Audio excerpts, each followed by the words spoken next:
Hi family, இன்றைக்கி தேங்காய் பால் சாதத்துக்கு மத்தி மீன் கிரேவியும் ஜிலேபி மீன் வறுவலும் தாங்க பார்க்க போகிறோம். அது எப்படி செய்யுதுன்னு பார்த்துடலாம் வாங்க. மத்தி மீன் 1/2 கிலோ, ஜிலேபி மீன் 1/2 கிலோ எடுத்துருக்கேங்க.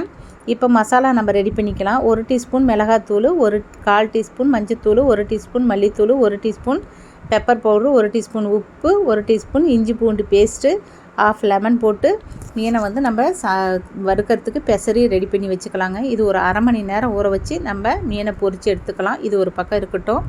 இப்போ நம்ம கிரேவிக்கு ரெடி பண்ணிக்கலாம். நான் சேம் மசாலாவே போட்டு ஒரு 1/2 லெமன் போட்டு நான் இதை பெசரி வச்சுக்கிட்டேங்க மத்தி மீனை கிரேவிக்கு. இது ஒரு 1/4 மணி நேரம் ஊறட்டும்.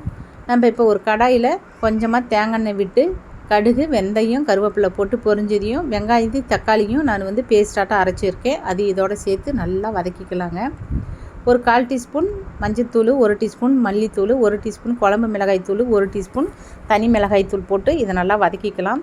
ஒரு சின்ன கையளவுக்கு புளி தண்ணி ஊற்றிருக்கேங்க. அதோட ஒரு 1/2 டம்ளர் தண்ணி ஊற்றிருக்கேன். இது நல்லா கொதித்து எண்ணெய் பிரிஞ்சு வரட்டும்.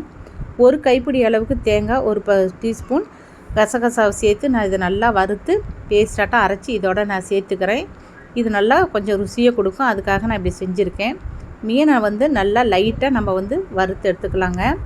ஏன்னா மீன் அப்படியே போட்டால் உடையும். இப்படி போட்டால் நல்லா டேஸ்ட்டாகவும் இருக்கும், நல்லா வறுத்து இருக்கிற மாதிரி இருக்கும். இதை நல்லா கொஞ்சம் ஒரு 3 நிமிஷத்துக்கு கிளறி விட்டு மல்லி இலையை போட்டுக்கலாம். செம சூப்பரான மணக்க ஒரு மீன் கிரேவி ரெடி ஆயிடுச்சு.